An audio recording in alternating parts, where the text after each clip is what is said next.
And then upon analyze or upon constructing a problem, doon tayo mangangalap ng mga information, di ba? So collection, nako-collect tayo ng mga data na sa tingin natin ito ay magiging possible solution for that specific problem. And upon collecting all the information that we gathered, so we need to organize. No? So we need to organize things. So for us to be able to solve the problem through step by step procedure. No? So anong una natin gagawin? No? And to know or to validate no your solution or your possible solution na na-search ninyo. So we need to have a validation process, example, through survey questionnaires, no, or for experimental design. Kung may experimental design, we need to experiment, no, or we need to conduct experimentation for us to validate no, if that solution to that specific problem is applicable. No. So yun, doon natin ipe-present no, yung lahat ng mga possible solutions na maaari. No.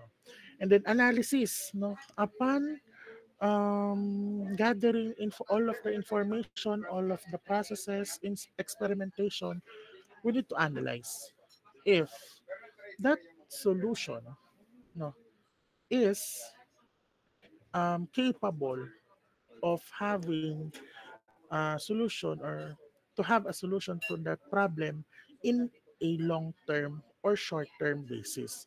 So depende sa kung ano yung magiging scope no and limitation ng iyong study no. And then after you get all of the answers no, doon natin i-interpret yung data kung ito ba ay nakakaganda or meron bang magiging side effect ito no, or any interpretation na masasabi natin sa study kung siya ay good or bad, it is still called an interpretation. So, statistics.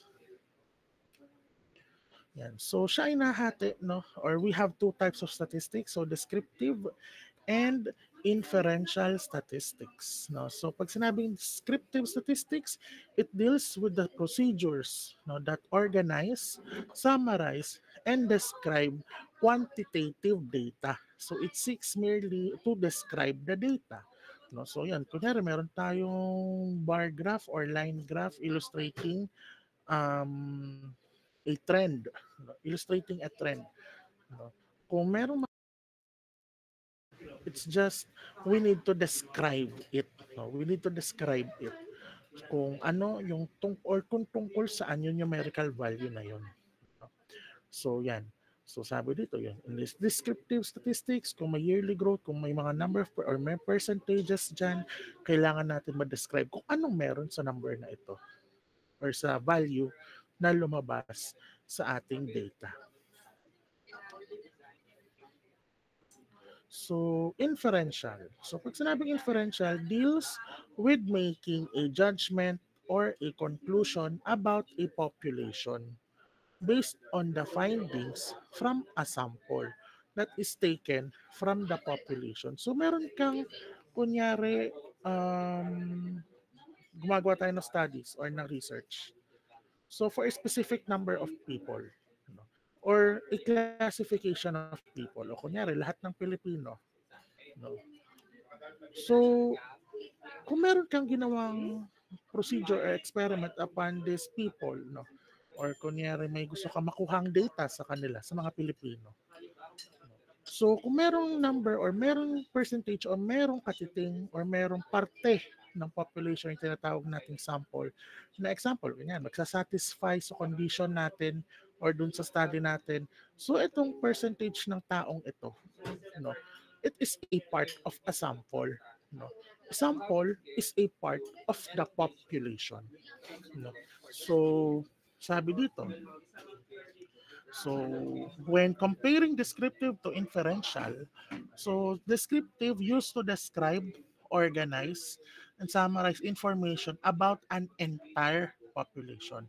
Ang inferential sa sample lang, no? Which is yung sample natin ay part ng population. No? So yun ang pagkakaiba. Ang descriptive sa kabuuan. Ang inferential, gine-generalize niya yung buong population o yung kabuuan based sa mga samples na nakalap. No? Parang part by part ang inferential, ang descriptive, pangkalahatan. Yun na lang ang tatandaan natin. Ano? Yan. Parang masyadong ano to no? Yung ating topic ay parang introduction pa lang talaga to. So I believe na-discuss na rin naman to sa inyo nung ano nung high school days ninyo. No? So ewan ko kung meron kayo nung first year.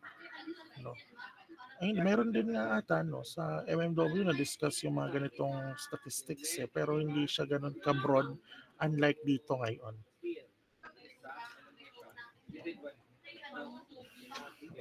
At the end of this module or this PowerPoint or this lesson, so expected natin na we can demonstrate an understanding of different methods of obtaining the data. No? So explain the procedures in planning and conducting surveys and experiments. No? Yan. So dalawang yun lang pala. Ano. So yan. In terms of our statistical terms, so kailangan natin ng mga definition muna nito bago tayo ko pumunta sa pag-obtain or pangongolekta ng ating data. So population or universe o collection of all elements, ibig sabihin kasama tayo lahat dito. O kunyari, ayan, example of a population is yung population ng Earth. No? Without any culture or without any ethnic groups na kasama or lahi, no? Universe, population, kabuuan, lahat ng tao, lahat ng klase ng tao sa mundo. Or kunyari, lahat ng unggoy sa mundo, population yan. No? Wala siyang ini-specify. It is a general, no, pangkalahatan. Yan, sabi pangkalahatan, totality of objects, person, places, things used in a particular study. So all members of a particular group of objects or people which are subjects or respondents of a study. Sample. Pag sinabing sample, ayan, pag sinabing sample, it is just a small part, no? Parte siya ng population.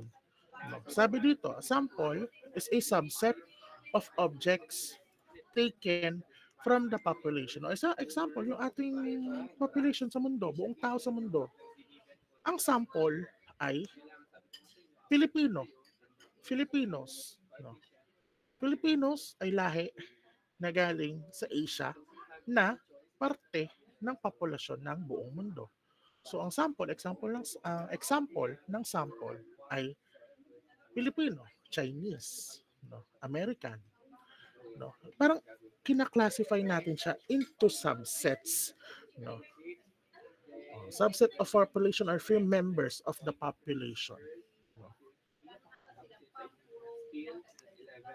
So mayroon pa nga dito random sample. No, random sample or all possible samples of the same size have an equal chance of occurring. No. So next, data. No, data. Any numerical values, no, na na-collect natin through a population or sample that is called data. No. Lahat ng facts, figures, any numerical values involved basta tungkol sa isang impormasyon na kailangan nating makalap.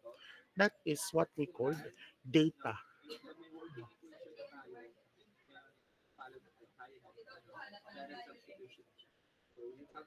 Next. Ayan, data. So, meron tayong types of data, which is first one is ungrouped or raw data. So, ibig sabihin, just the collection of data na nag-gathered. Wala siyang kahit anong classification or parang description or parang sabi natin, hindi siya ano bang masasabi natin dito? Yung hindi siya kasali sa grupo. Parang random datas lang. No, random numbers, random values. basta na-collect lang natin. Ungroup ang tawag doon. So pag sinabing group data, yun yung mga raw data na naka-organize na into groups. O kunyari, sa data, no, ungroup data, ang example dyan, numerical values, no, numerical values lang. No. So, pag group data, ginugroup natin into numbers.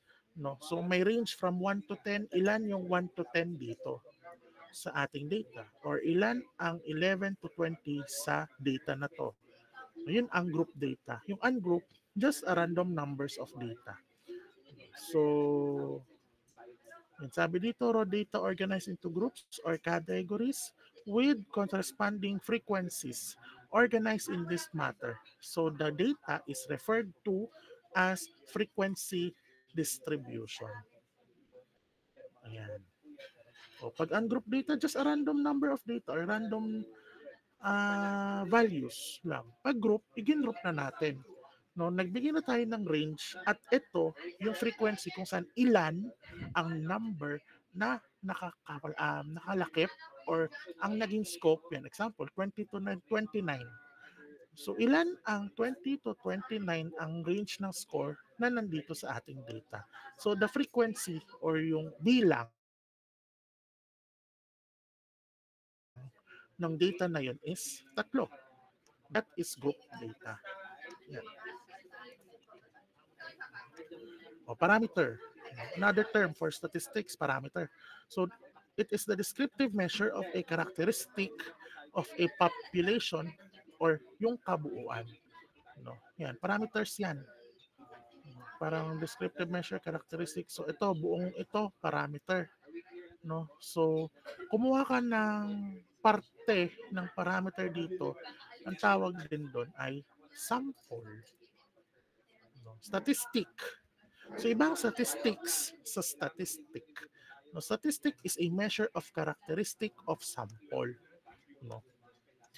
So statistic sa pangkabuuan sa population, ang statistic sa sample lang. Ano?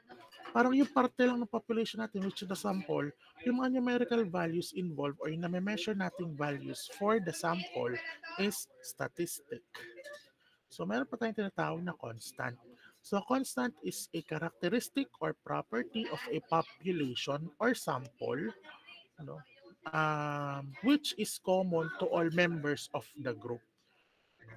So, kung ano yung characteristic, o kunyari, lahat ng ito, no, kunyari, example niya na, itong buong lahat ng taong to, lahat nakaitim. No?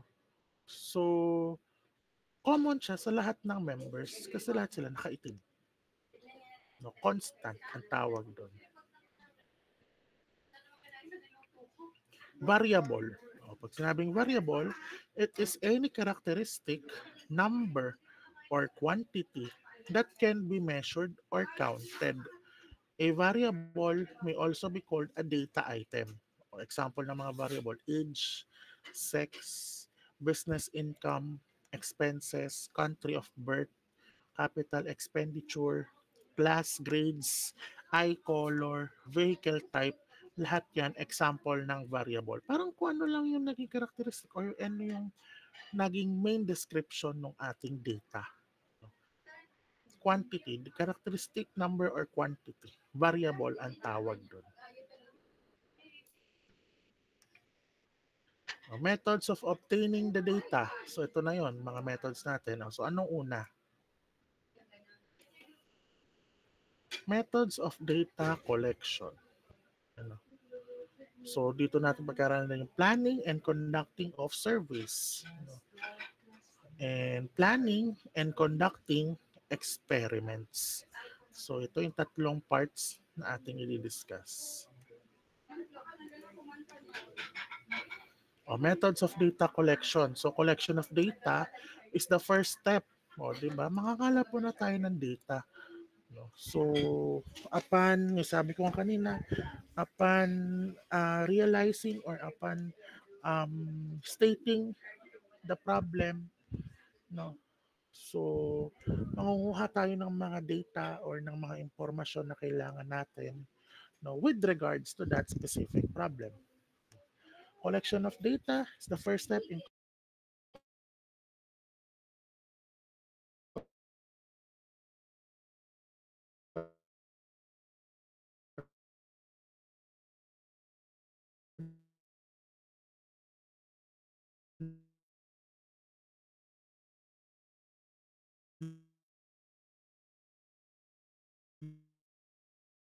makongolekta tayo ng mga impormasyon.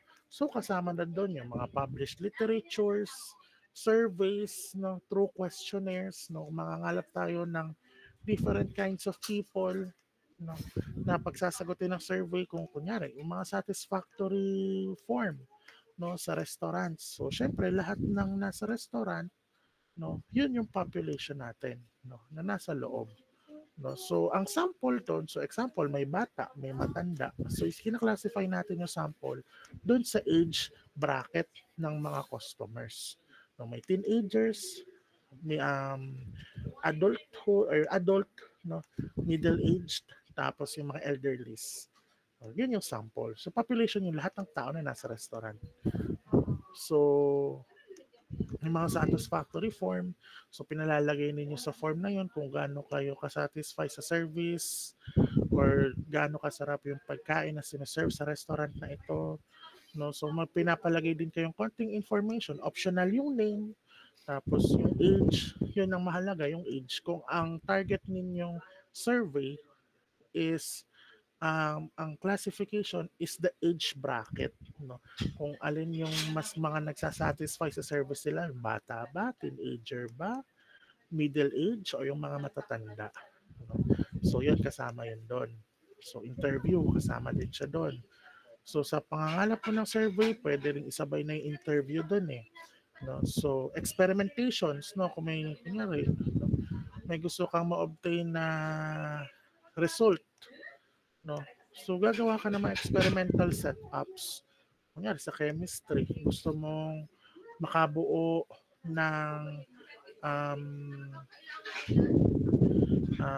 ng liquid na ang halo ay alcohol, ay muriatic acid at saka glycolic acid. For example lang, no, hindi naman ako ganun ka sa chemistry. Kunyari, gusto kong malaman or gusto kong makita kung gaano natutunaw ang isang bagay pag pinaghalo mo ang muriatic acid at glycolic acid. So mga ganoong experiment na kung saan gusto mong may ma-obtain na kahit anong data, kung may nangyari ba o wala.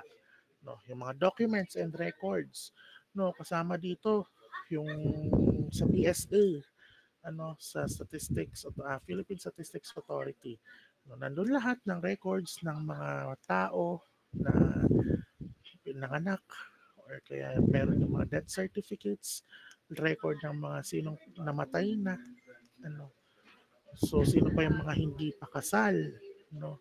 Certificate of no marriage na tinatawag. Saka marriage contract, yun ang role ng PSA. No? So, yun yung data collection na ginagawa ng PSA, no? So about sa population growth, population decreasing, or kung sino man yung kasal na, no? Yun yung mga classifications na kanilang kinokollect.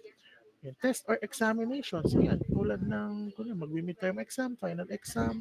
So gusto ko malaman kung sino matataas ang score, sino mababa. So pag mababa ang scores, no, or matataas ang scores, ano ang naging dahilan. So doon tayo magkakaroon ng interpretation. Pero after na yon. So doon pa lang tayo sa data collection.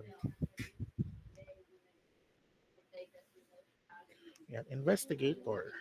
Person who conducts the inquiry, which is kahit sino, kahit tayo, mga students, mayroong, kung kahit sinong tao, investigator basta nang kokondak ka ng inquiry. O, enumerator, the one who helps in collecting information. So parang siya yung nagtatrack ng records or parang siya yung kumbaga um, nagbo-bookkeeping, kumbaga yung nagre-record ka ng kung anong mga ginagawa natin, ano, o yung impormasyon na nakalap. And um,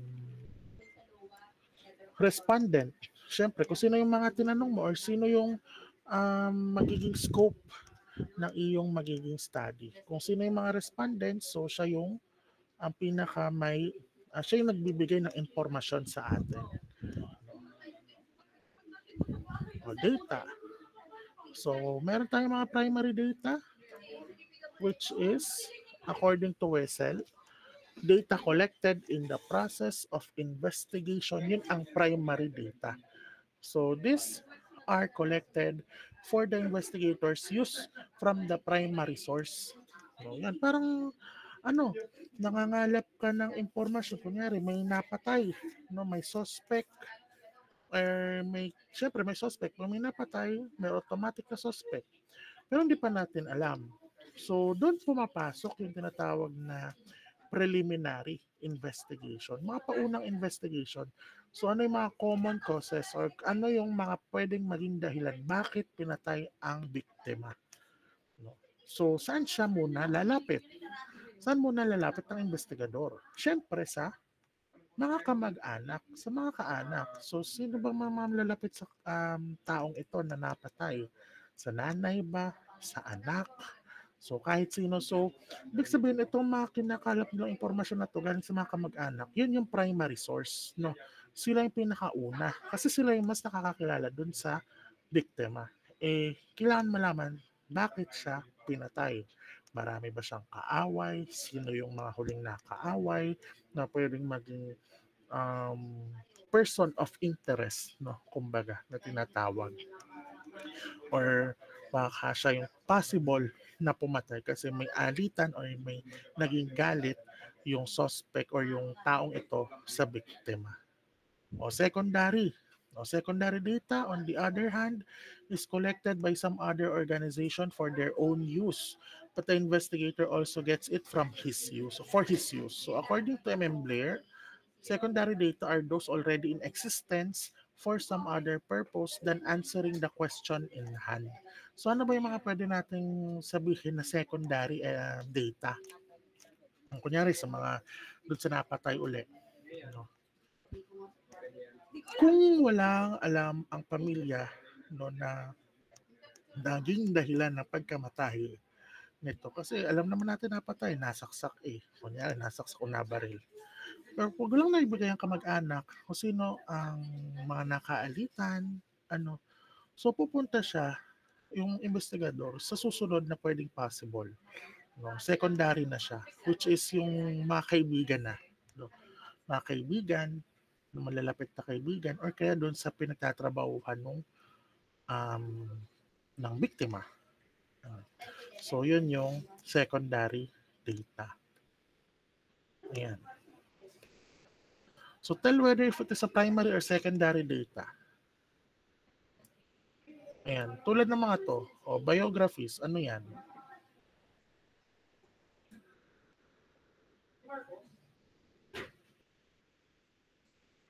Primary ba yan? Secondary? O sige, puso pag primary, like pag secondary. Konti lang ang sasagot natin dito. Primary yan, di ba? Biographies. Ano ba pag sinabing biographies? So, siya yung parang yung author mismo, no? Or yung buhay ng isang tao, isinusulat natin.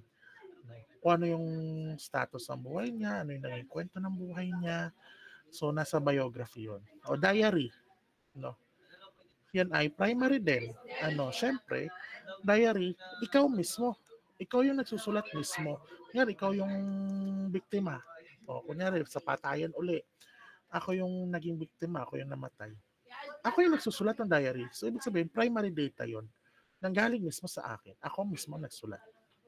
Photographs, ano to?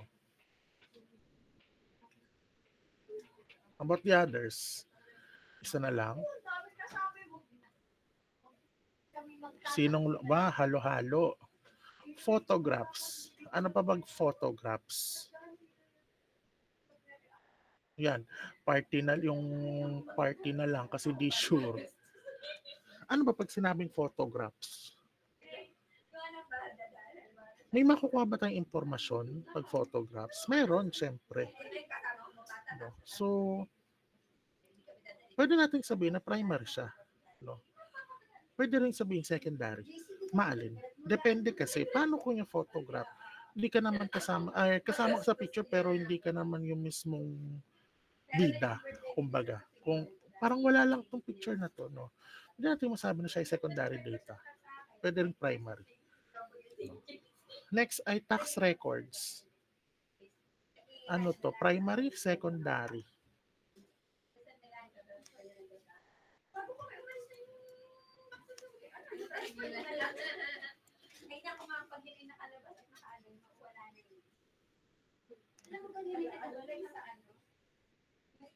Halo-halo din. Ano?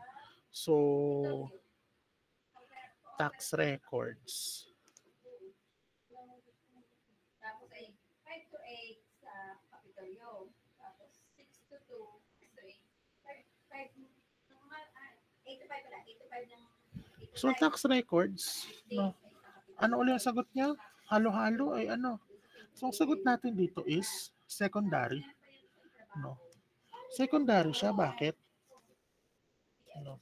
Pag ginamit natin siya for research, for any analysis or decision-making purposes, no, outside their original intent, no, parang ano lang siya, ito lang, may tax record ka, pero hindi naman siya directly kasama sa magiging, kunyari sa pagkamatay uli, ano, parang hindi naman siya magiging relevant doon sa magiging um, case, relevant sa case, no? So secondary data na lang ito. Ano?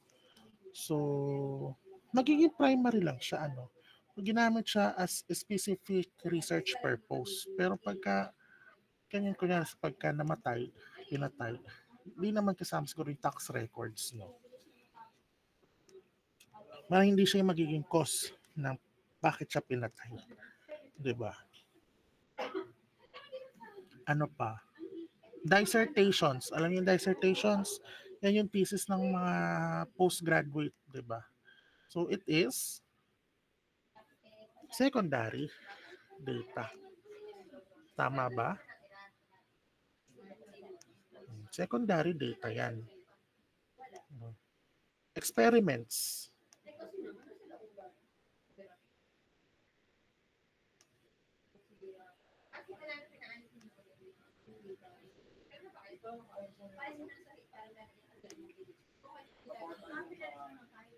Wait lang ha. May nag-message lang sa akin.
Okay, let's go back.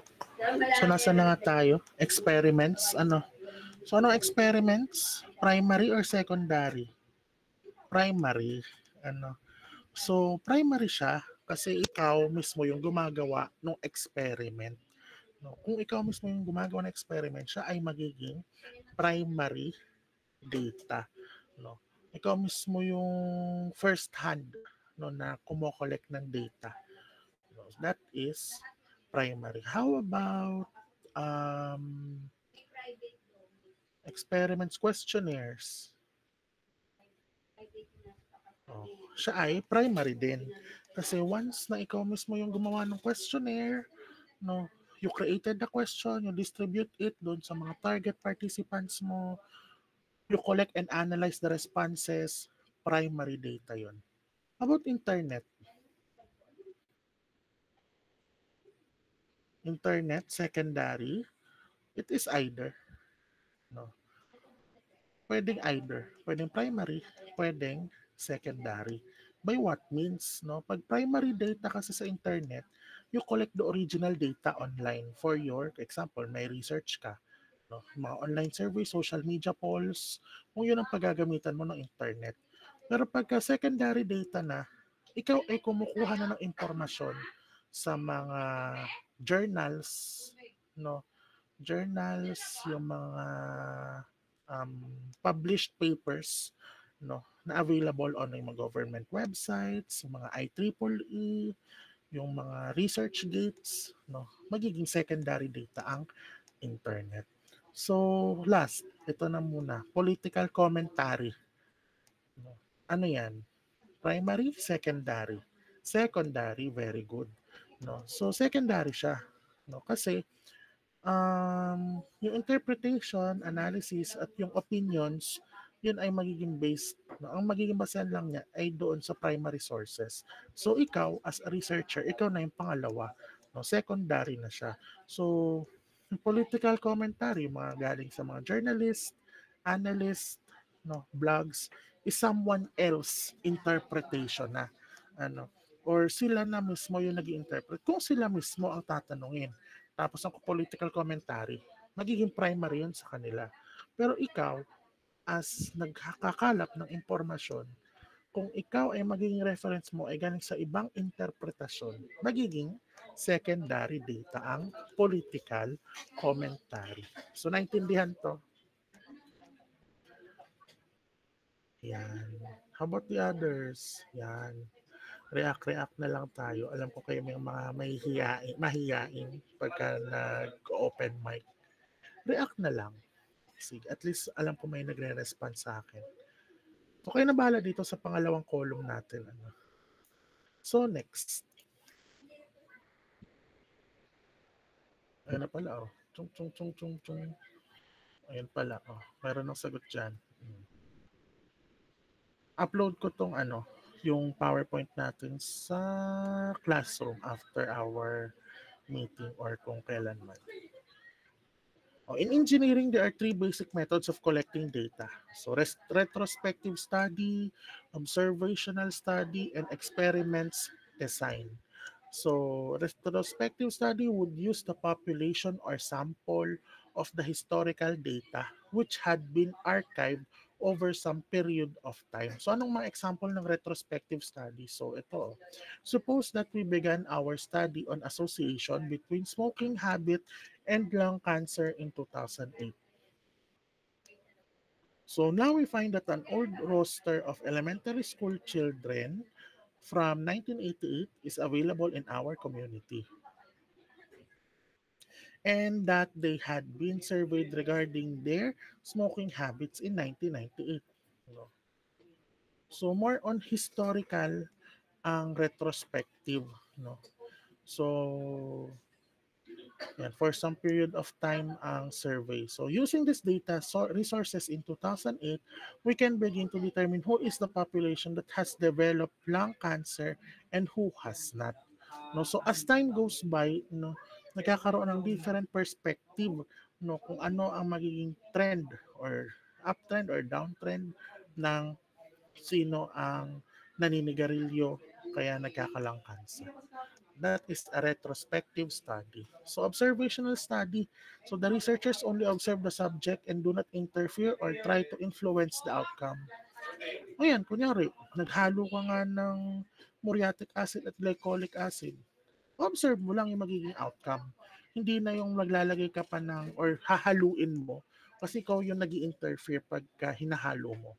Pag wala kang hinalo na steering or hindi ka nag-steer ng solution na yun, basta hinalo mo lang yung dalawa at makikita mo yung outcome, that is an observational study. So experiments designed. So in engineering, there are problem areas with no scientific or engineering theory. that are directly or completely applicable. So experimentation and observation of the results or resulting data is the only way to solve them. So an example of an experiment when the scientists give rats a new medicine and see how they react to learn about the medicine. An example of an experiment is when you try a new coffee shop but you aren't sure how the coffee will taste. So yun yung result ng experimentation. Parang magta-try ka lang ng bago, no, sa sistema at titingnan natin kung magkakaroon ba siya ng any positive or negative response. No? So, yan, tulad nung sa coffee shop. Iinom ka ng kape sa coffee shop na hindi mo pa napupuntahan. Titikman mo. You will try if masarap ba o hindi. That is an experiments design. Wait lang ah.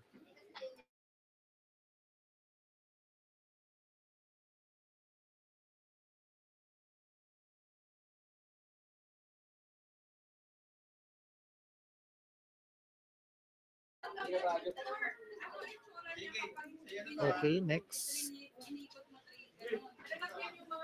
Planning and conducting surveys. O, pangalawa na tayo, ano? No oras na? 11:50. Wala pa isa, ano? Hanggang 1 tayo, di ba? 2 hours. So, planning and conducting surveys.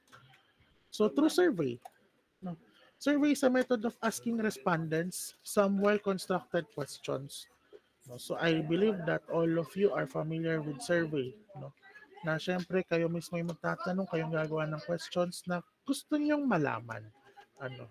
Na gusto niyo ng isang kasagutan, magtatanong kayo para masatisfy yung gusto nyong malamang sagot. So, survey. So, face-to-face and self-administer. No? So, pag face-to-face, so anong advantage nito? So, fewer misunderstood questions. So, ibig sabihin na e-express mo kasi sa mismo kausap mo yung gusto mong itanong. Kasi pagka kunyari sa chat lang, no, yun nga, madalas doon tayo hindi nagkakaintindihan. Nakala mo galit ka, pero hindi naman pala ikaw galit doon sa chat. No? Nagkakaroon ng misinterpretation pagka hindi mismo ikaw ang magsasabi doon sa respondents mo. No? So, fewer and complete responses. No? Kompleto, precise ang iyong makukuhang sagot. No? Pagka kaharap mo mismo yung tinatanong mo. So, higher response rates, greater control over the environment in which the survey is administered. Also, the researcher can collect additional information if any of the respondents' answer need clarifying. Ayun, pwede kang mag-follow up questions, no, since nakuha mo na rin naman or inabala mo na yung oras nung kausap mo. So, tanungin mo na ang kailangan mong tanungin para makuha mo yung gusto mong sagot.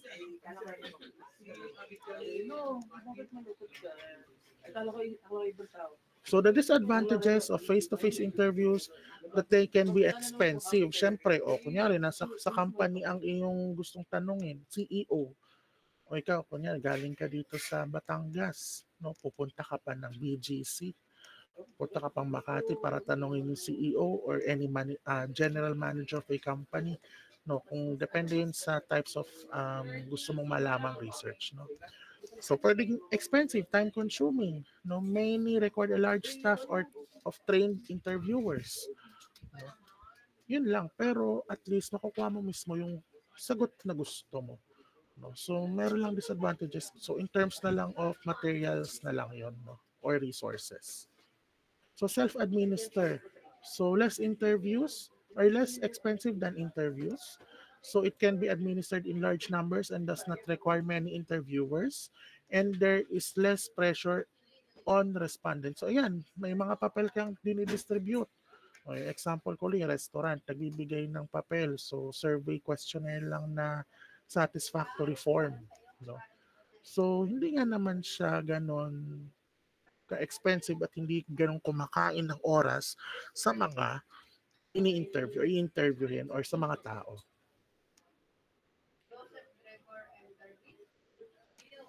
So the respondents are more likely to stop participating midway through the survey and respondents cannot ask to clarify their answers. So there are lower response rates than in personal interviews. So yan, when designing a survey, the following steps are useful.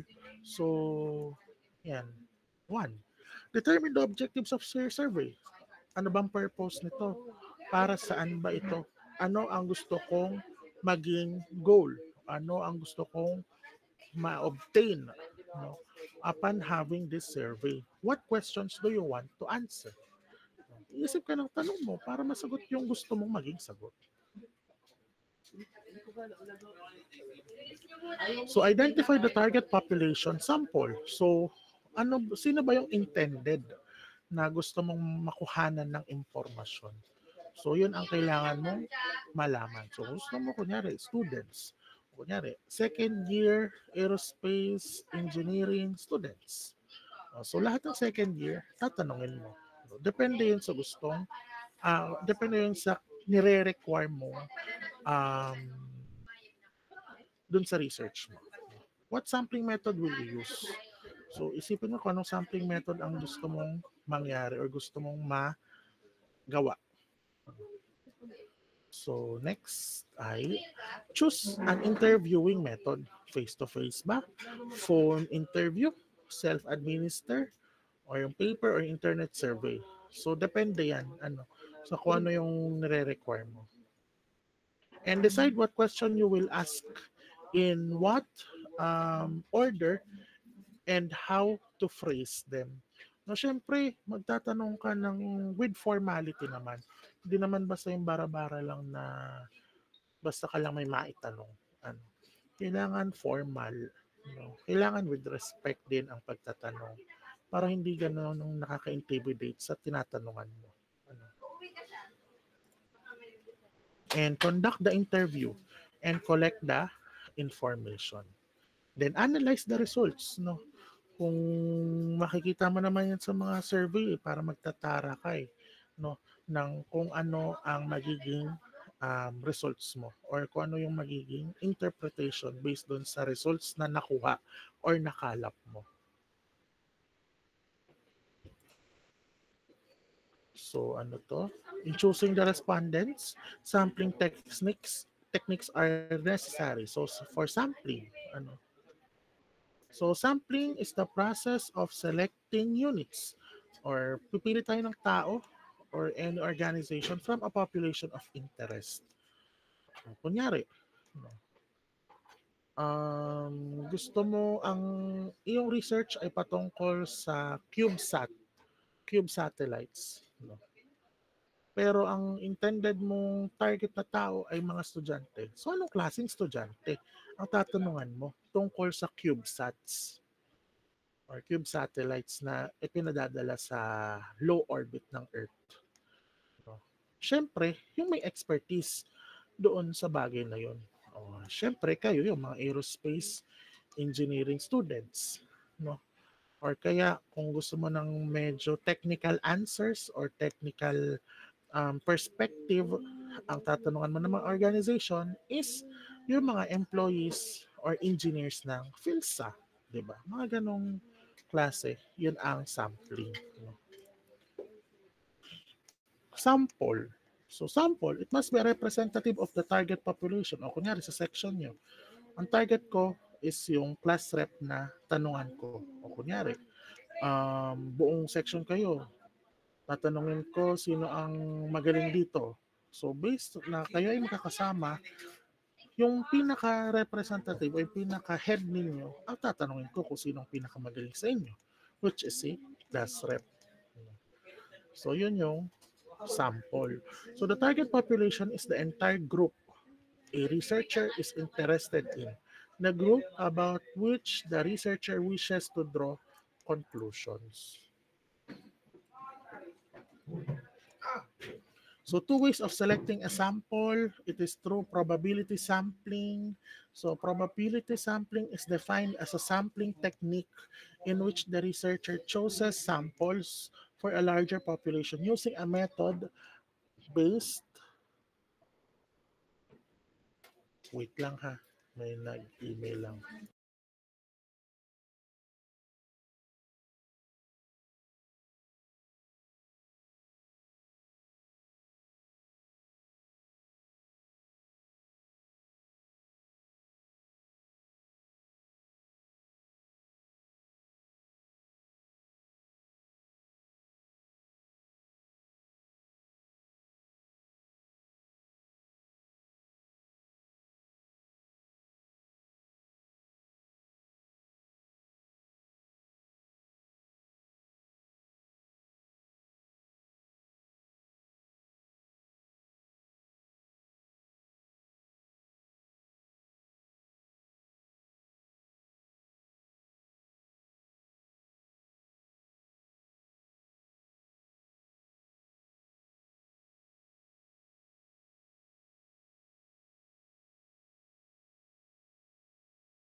So let's continue.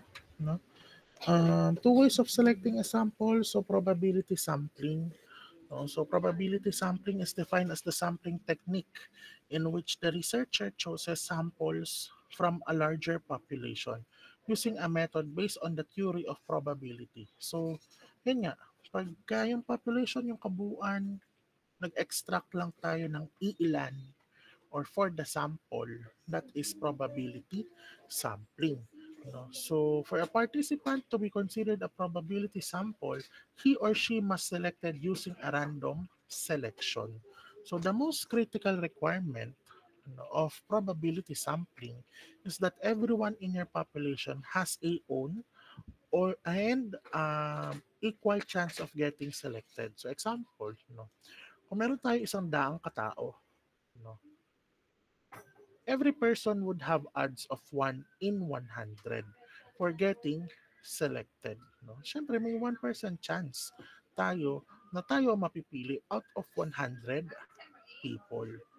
So, probability sampling gives you the best chance to create a sample that is truly representative of the population.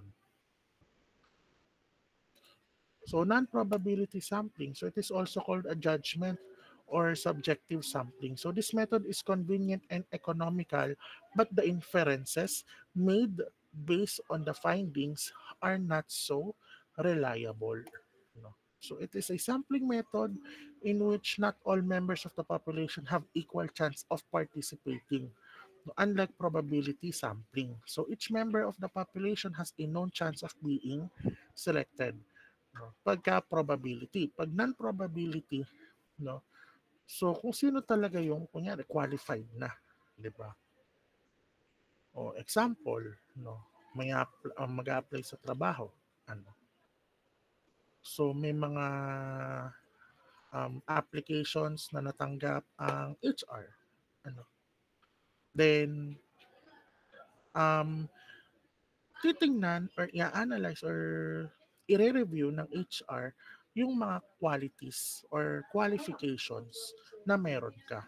O kunyari, ikaw ay sa company, ano, ikaw ay maraming mga nag-apply. No? Mayroong mga 35 years of experience, 10 years of experience, no? Pero ikaw as a fresh grad or 1 year pa lang yung experience mo, no? Pero yung trabaho kasi is um, aerospace engineer na position.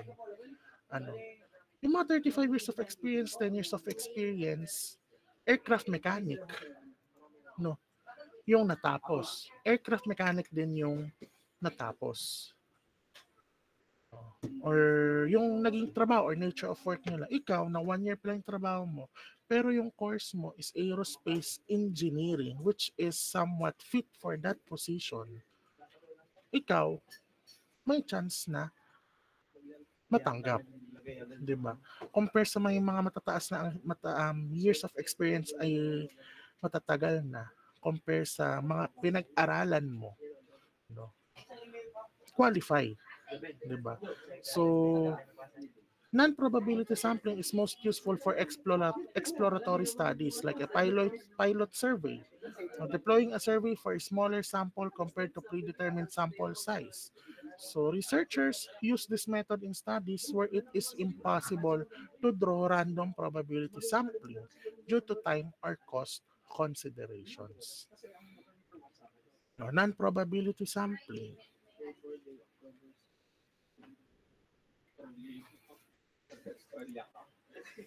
So convenience sampling, purposive sampling, and quota sampling. So yan yung mga types ng non-probability sampling natin. So pag sinabing convenience sampling, ayan, the researcher use a device in obtaining the information from the respondents which favors the researcher but can cause bias to the respondents. Ayan. It means collecting a sample of whichever participants are easiest to reach. Ayan. Yan ang convenient sampling. So, ayan, kunyari ito, may mga random friends tayo. Question. Joe randomly asked his friends that are closest to him a few questions for the survey he is conducting. O yan, tropa Pips, may tropa si Joe. Ano, tinanungan niya, tinanungan niya. So, by that, by that questions, no, kung sino yung pinaka-close mo na madali mong ma-approach, madali mong ma-reach, that is convenience sampling. No? Pero syempre, ang disadvantage lang nito, naging satisfying lang sa gusto mo ang mangyayari or yung magiging sagot nila. Syempre, ayaw ka nilang masaktan, mga kaibigan ka nila, di ba? So, pero meron din mga kaibigan mo na talagang harapang binabalasubas ka. So, okay din naman yon, di ba? At least hindi siya bias sa'yo. No? Hindi lagi kung ano yung gusto mo lang marinig, yun ang sasabihin mo. No? Yung sasabihin nila sa'yo. So, may mga ganun. Pero convenience sampling pagka talagang malalapit sa'yo ang tinatanungan. Next is purposive sampling. So the selection of respondents is predetermined according to the characteristics of interest made by the researcher. So walang randomization na mangyayari dito. Kung ano yung gusto ng respondents or selection ng respondents or gusto natin mismo, yun ang mangyayari. So the participants are selected based on the purpose of the sample, hence the name. Participants are selected according to the needs of the study. So hence the alternate name, deliberating samples. So applicants who do not meet the profile are rejected. O yan. Yari, mag-a-apply ka nga sa trabaho. Pag hindi ka fit for that position, hindi yun ang tinapos mo, hindi ka tanggap or hindi na i-entertain yung resume mo. So yung mga qualified na lang na ito yung natapos, ito yung naging base ng ito yung work experience niya, yun na ang pipiliin ng HR, Yun. Purposive sampling. Quota sampling. Ayan. Quota sampling, may dalawa pa tayong parts, which is proportional. In proportional quota sampling, the major characteristics of the population by sampling a proportional amount of each is represented. O ito example natin, So meron tayong council. We want to create a council of 20 employees that will meet and recommend possible changes to the employee handbook. So sabihin natin ay syempre may iba't ibang department yung isang company. So 40% daw sa sales and marketing, 30% sa customer service, 20% na nasa IT, 10% sa finance. So pipili lang tayo ng mga tao from that department, randomly selected, o 8 people sa sales, 6 people sa customer service, 4 sa IT, 2 sa finance. So, masasabi natin dito na each number you pick is proportionated to overall percentage of the people in each category. So, example, 40% is equal to 8 people. So, yung percentage doon nakabase kung ilang empleyado at kung gusto mo lang ng konti or proportional lang na tao na gusto mong matanong, proportionate. So, pantay-pantay. Depende sa dami ng empleyado na nasa department. So, pag non-proportional, so it is a best less restrictive. So in this method, a minimum number of sampled units in each category is specified and not concerned with having numbers that match the proportions in the population. So ito, non-proportional sampling is the process of selecting equal size samples from subgroups if subgroup comparisons are required. So example, if there are 7,000 males and 3,000 females, the samples would have 50 males and 50 females. Non-proportional. Kung proportional itong sinabi ng example na to, kung 7,000 males, 3,000 males, so dapat kung sa 100 ang target mo lang na tao, 70 ang male, 30 ang female. Pero ito, non-proportional, kung ano yung hindi siya kumbaga fix. Hindi siya fix na number. Kayo ang bahala. So non-proportional quota sampling. So probability sampling, meron pa tayong tinatawag na simple random sampling, stratified sampling, and cluster sampling. O pag sinabing simple random sampling, it is a basic sampling technique where group of subjects is selected for study from a larger group or a population. So each individual is chosen entirely by chance, and each member of the population has an equal chance of being included in the sample. So every possible sample of a given size has the chance of selection. So anong example natin dito? No?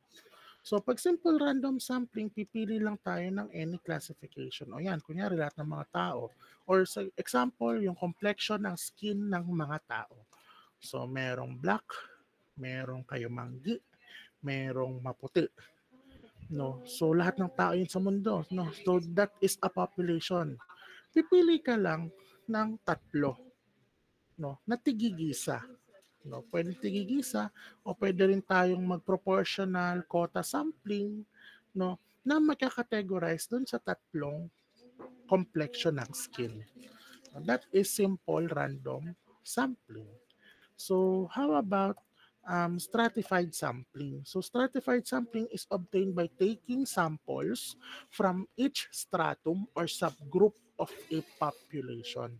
So when a sample is to be taken from a population with several strata, the proportion of each stratum in the sample should be the same as in the population. For example, ayan. Meron tayong tatlong subgroup. May tatlong subgroup. Ang population size, 150, 200, and 250 in each subgroup. Now, to make it proportionate, the researchers uses one specific fraction or a percentage to be applied on each subgroup of a population. The sample for first group would be, kung sa 0.5 ang target natin, so yung constant factor na tinatawag, o kunyari, nagbigay lang tayo ng 0.5 as a percentage or fraction or just a fraction of the subgroup. So yan, 150 times 0.5, 75. 200 times 0.5 is 100. So 50% of each subgroup yung kinukuha natin as a sample. Here, the constant factor is the proportion ratio for each population subset. So may subsets tayo, tapos isa subset pa uli natin, hahatiin pa natin. So depende sa percentage na gusto mo. So sa mga subgroups na ito na may population size, kalahati lang ang kukunin natin. That is stratified sampling. So meron pa tayong tatawag na cluster sampling. So cluster sampling is a sampling technique where the entire population is divided into groups or clusters and a random sample of each clusters are selected. So yung cluster sampling, dinidivide ang population into small groups known as clusters. So example uli natin yung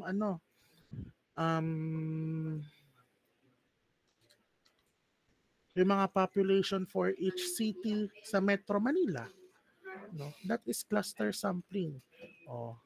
Madaming cities ang nakapaloob sa Metro Manila. Manila, Makati, Taguig, Pasig City, Valenzuela City, Marikina, Navotas, Quezon City, Tapos, kukunin natin yung population for each city. So, i-group natin yung mga population ng Metro Manila into specific categories, which is per city. That is cluster sampling.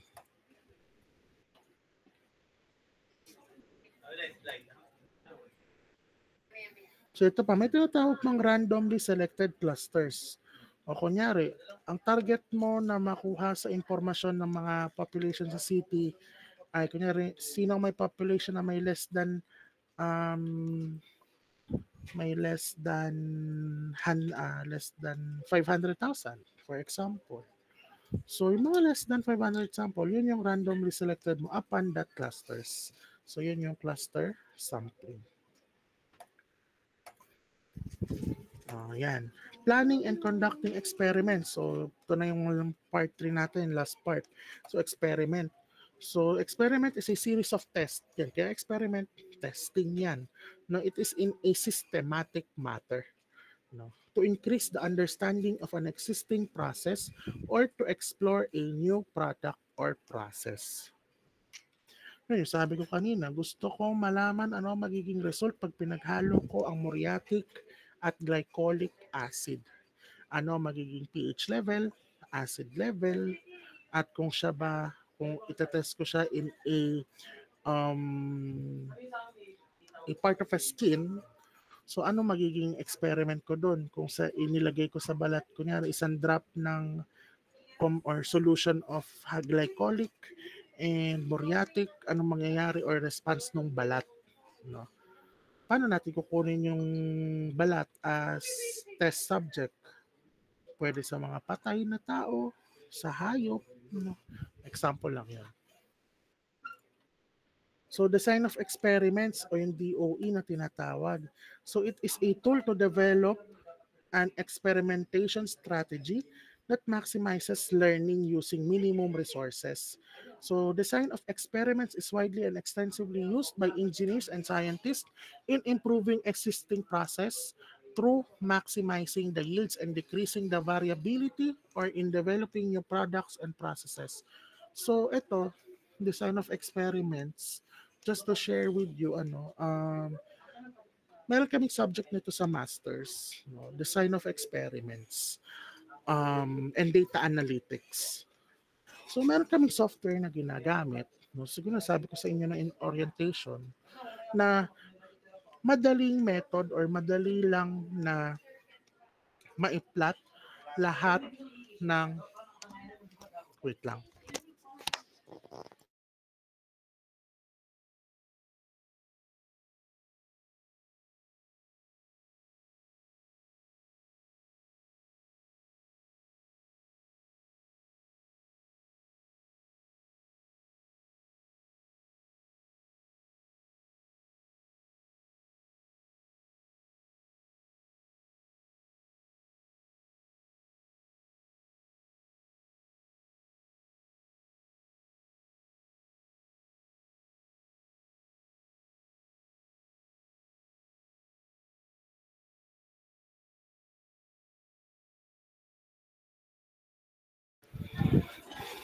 Natawag daw yung ano, yung hire na physics permanent.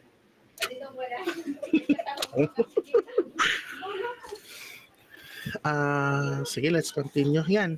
Share ko lang meron kaming subject ng Master's Design of Experiments, Data Analytics. Siyempre, pagyabang natin yan. Pinaghirapan. Yung hirap kaya yun. Kasi, talaga. Mahirap yun gawa ng, ang chine-check talaga doon ay interpretation ng result.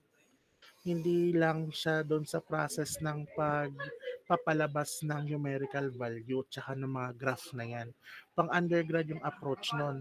But ang chine-check kasi dito is yung interpretation of data. So meron kami mga ginagamit, may ginamit kami isang software which is yung tinatawag na Minitab, no? Ipa-plot mo lang doon, ilalagay mo lang lahat ng data, tapos by one click lalabas na lahat, scatter plot, no, linear regression, yung mga t-test, f-test na yan. Tapos doon natin yun ang gagawan ko ng interpretation. Anong meron sa numerical value na ito? No, hindi siya basta numerical value lang ibibigay mo. Kasi pag walang interpretation, no grade at all. Yun yung design of experiments na ginagamit ngayon para mas mapadali natin yung pag-i-interpret ng data by just plotting all the data gathered. Design of experiments. Methodology. Ensures that all factors and their interactions are systematically investigated, resulting to reliable and complete information. 5 stages of methodology of design of experiments. Planning. Kaya magplano, syempre. Wala nga namang diretso ka na lang sa pangongolekta ng data na wala ka namang kahit anong plano. Diba? Screening. No? Kailangan mong ma-investigate or matingnan kung ano yung mga dapat gawin o yung mga dapat hindi gawin. No? Screening. Then, optimization. Next is robust testing. No? So, syempre, kailangan mo i-test yun para malaman natin kung reliable ba yung naging results based on sa gusto nating ma-achieve na sagot. No? And then, verification. Verify na natin. Paano natin i-verify ito? No? So, by conducting um, published papers to verify kung ito ba ay um, okay na or may kulang pa or yung tama ba to or tama ba yung concept na ini-apply ko dito sa ating research. That is verification. Ayan. Parang na-explain ko na naman to. Hindi ko na to ganong... Ayan, may mo sinasabi dito, no? Well-planned experiments are easy to execute and analyze using the available statistical software. Next is screening. No, i-identify natin yung mga factors that deals ng mga process na kung ano makaka-apekto sa process natin. 'Di ba? Ayan, screening yan. And kung nyari may risk, hindi natin itutuloy. Pero pagka okay naman, go tayo sa process. Optimization.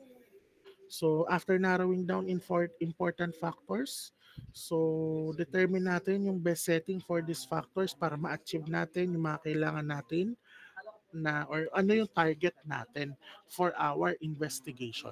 So yun tinatawag natin optimization. Robust testing, ayan. A robust statistic is resistant to errors in the results. So once the optimal settings of the factors has been determined, it is important to make the product or process insensitive to various or to variations resulting from changes in factors that affect the process but are beyond the control of the analyst.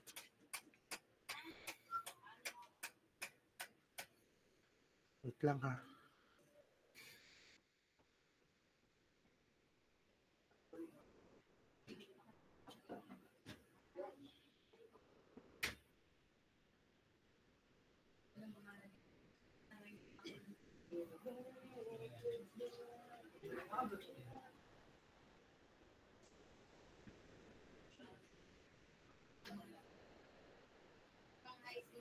Ayan. So, robust testing. So, kailangan natin ma-testing natin. Siyempre, yung mga data na nag-gather natin, yung processes na ginawa natin for us to know if the research or the study are feasible, possible, and also okay siya overall, 'di ba? So, next ay verification. So, doon na natin i-verify kung applicable ba siya for example ay gusto mong i-implement to ng face-to-face or just implementation ng by software or anything, even na-verify natin kung aari ba siya or pwede ba siya for mass testing, no, or mass production, etc. Kung depende yan sa application na natin. Ayan. Chine-check na natin kung accurate, no? At kung merong mga inconsistencies. So pag merong mga inconsistencies, i-chine-check pa natin or kumbaga may binabago pa tayong konti tapos hanggang sa ma-satisfy natin yung results na gusto natin, even na-verify na natin after that. Ayun. We are done. Yun na pala yun. So, questions. May naintindihan ba sa topic natin? Medyo ano naman siya, no? Mula pa naman tayo mga kinocompute na mga kung ano man pang kailangang formula. Ano. So, I believe yung merong mga, ano ba to, O1? Wala palang repeaters dito. May mga second takes kasi dong sa kabilang section. No? So, I believe hindi pa ganun kahirap intindihin um, itong topic natin na to since more on concepts and theories pa lang naman tayo. Ano, questions, clarifications before we end up our class? None po, Wala sir. na. Wala na naman. Okay? Sige. So itong PowerPoint, upload ko na lang siguro by the end of this week pagkatapos kong i-discuss to sa Aero Auto. No? So sige, if you don't have any questions, have your lunch. No? And thank you and goodbye. Thank you po. Thank you po. Thank you po. Thank you po. Thank you